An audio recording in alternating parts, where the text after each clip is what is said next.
16வது சட்டப்பேரவையினுடைய கூட்டத்தொடர் நிறைவடையும் தருவாயில் இருக்கிறது. இடைக்கால நிதிநிலை அறிக்கை தாக்கல் செய்யப்பட்டிருக்கிறது. கூடுதலாக தமிழக அரசு கடன் வாங்கியிருப்பதாக ஒரு பொதுவான விமர்சனம் முன்வைக்கப்படுகிறது. எவ்வளவு கடன் வாங்கப்பட்டிருக்கிறது என்கிற கேள்வியை விட எதற்காக அந்த கடன் வாங்கப்பட்டிருக்கிறது என்று கருதி பார்ப்பது மிக அவசியமானது. அந்த அடிப்படையில் பொறுப்பேற்ற அரசு இந்த 5 ஆண்டு கால ஆட்சி பரப்பில் விளிம்பு நிலை மக்களின் முன்னேற்றத்திற்காக ஏராளமான புதிய திட்டங்களை கொண்டு வந்து சேர்த்திருக்கிறது என்பதை யாரும் மறுத்துவிட முடியாது. ஆகவே ஊதாரித்தனமாக செலவு செய்வதற்காக கடன் வாங்குகிறவர்களும் இருக்கிறார்கள். பெற்ற தாயை காப்பாற்ற வேண்டும், பிள்ளைகளை படிக்க வைக்க வேண்டும் என்பதற்காக கடன் வாங்குகிற பெற்றோர்களும் இருக்கிறார்கள். தமிழக அரசு மிகுந்த சமூக அக்கறையோடு இந்த நிதிநிலை அறிக்கையை தாக்கல் செய்திருக்கிறது என்பதை விடுதலை சிறுத்தைகளின் சார்பிலே சுட்டிக்காட்ட விரும்புகிறோம்.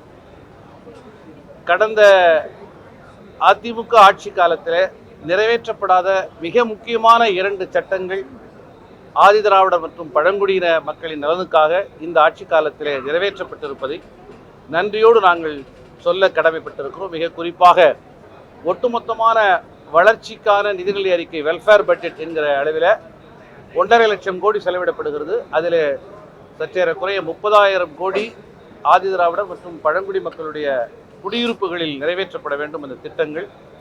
இதுகாரும் இவற்றை கண்காணிப்பதற்கான ஒரு சட்டம் உருவாக்கப்படவில்லை. 2024 இதற்கான சட்டம் உருவாக்கப்பட்டிருக்கிறது. கலைஞர் மகளிர் உரிமை தொகை வழங்கப்பட்ட உடனேயே தவறான முறையிலே விமர்சனங்கள் முன்வைக்கப்பட்டு இது ஏதோ ஆதிதிராவிடர் நலநிதியிலே இருந்து எடுத்து வழங்கப்பட்டு விட்டதாக அவதூறுகள் பரப்பப்பட்டன. திமுகவை எதிர்ப்பதற்கு விளிம்பு நிலை மக்களை ஒரு கேடயமாக பயன்படுத்துகிற இந்த அருவருப்பான அரசியலை விடுதலை சிறுத்தைகளின் சார்பிலே வன்மையாக கண்டிக்கிறோம். 75 ஆண்டு கால இந்த பரப்பிலே குறிப்பாக 1974 சிறப்பு உட்கூறு திட்டம் அறிமுகப்படுத்தப்பட்டு 50 ஆண்டு காலம் நிறைவடைகிற இந்த சூழலில் இந்த ஆட்சி காலத்தில்தான் இந்த திட்டத்தை 100 விழுக்காடு நிறைவேற்றுவதற்கான சட்டம் உருவாக்கப்பட்டிருக்கிறது. ஆகவே ₹1 கூட வேறு துறைக்கு மாற்ற முடியாது. ஓராண்டு கேரி ஃபார்வர்ட் செய்யலாம். அந்த அடுத்த ஆண்டிலும் அதை செலவு செய்யவில்லை என்று சொன்னால் நோடல் துறையாக இருக்கிற ஆதிதிராவிடர் மற்றும் பழங்குடியின நலத்துறைக்கு அந்த நிதியை ஒப்பளிக்க வேண்டிய கட்டாயம் செயல்துறைகளுக்கு உருவாகும். ஆகவே இந்த சட்டம் உருவாக்கப்பட்டு இதை கண்காணிப்பதற்கான குழுக்கள் உருவாகி இருக்கின்றன. இந்த அவதூறுகள் தவறானவை என்பதை சுட்டிக்காட்ட கடமைப்பட்டிருக்கிறோம். வரலாற்றில் மிக முக்கியமான முன்னெடுப்பாக மாநிலங்களுக்கான உரிமைகள் குறித்தும் அதற்கேற்ற வகையில் அரசமைப்பு சாசனத்தை திருத்துவதற்கான பரிந்துரைகளை வழங்குவதற்காக நீதியரசர் குரியன் ஜோசப் அவர்களது தலைமையிலே அமைக்கப்பட்ட குழுவானது தனது அறிக்கையை வழங்கியிருக்கிறது. அந்த அறிக்கை சட்டமன்றத்தில் முன்வைக்கப்பட்டிருக்கிறது. நீட் விலக்கு தொடர்பான சிறப்பு விவாதத்திலே கலந்து கொண்டு விடுதலை சிறுத்தைகள் இந்த கருத்தை வலியுறுத்துகிறோம். எழுச்சி தமிழர் மரியாதைக்குரிய தலைவர் அண்ணன் திருமாவர்களும் இதை தொடர்ந்து வலியுறுத்தி வந்தார்கள். மாநில உரிமை என்பது ஒரு நிர்வாக ரீதியான உரிமை மாத்திரமல்ல, வேற்றுமையில் ஒற்றுமை என்று சொல்லக்கூடிய தனித்துவமான பண்பாட்டு கூறுகளை கொண்ட பல்வேறு தேசிய இனங்களின் கூட்டரசாக இந்தியா வலிமையாக தலைநிமிர வேண்டும் என்று விரும்புகிற அனைவரது கோரிக்கையாக இந்த கோரிக்கை இருக்கிறது. இந்த தருணத்திலே ஒன்றை சுட்டிக்காட்டுவது விடுதலை சிறுத்தைகளுடைய கடமை. இந்த அரசமைப்பு சாசனத்தை திருத்துகிற அதே சமயத்தில் முதல் அரசமைப்பு சாசன திருத்தத்தின் போது நிகழ்ந்த ஒரு வரலாற்று பிளர்வை நாங்கள் சுட்டிக்காட்ட கடமைப்பட்டிருக்கிறோம். முதல் அரசமைப்பு சாசன திருத்தம் என்பது பிற்படுத்தப்பட்ட மக்களுக்கான இடஒதுக்கீட்டை உறுதி செய்வதற்காக திருத்தப்பட்டது. அந்த சமயத்திலே அரசமைப்பு சாசனத்திற்கு எதிரான ஒரு உளவியல் தமிழகத்திலே உருவானது. அது இன்னொரு வகையிலே புரட்சியாளர் அம்பேத்கருடைய பங்களிப்பை மறுதளிப்பதாக அமைந்தது.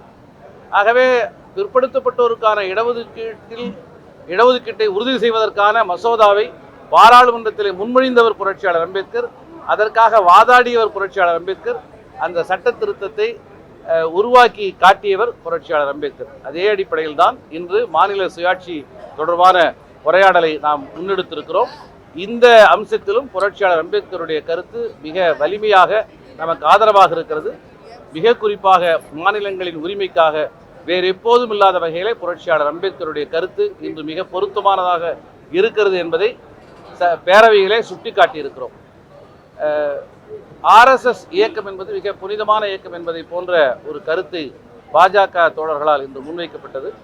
ஆர்எஸ்எஸ் இயக்கத்தை அண்ணல் காந்தியடிகளுடைய படுகொலைக்கு பிறகு அன்றைய உள்துறை அமைச்சர் பட்டேல் அவர்கள் இந்த ஆர்எஸ்எஸ் இயக்கத்தை தடை செய்தார் என்பதை அவர்கள் மறந்துவிட்டு பேசுகிறார்கள்.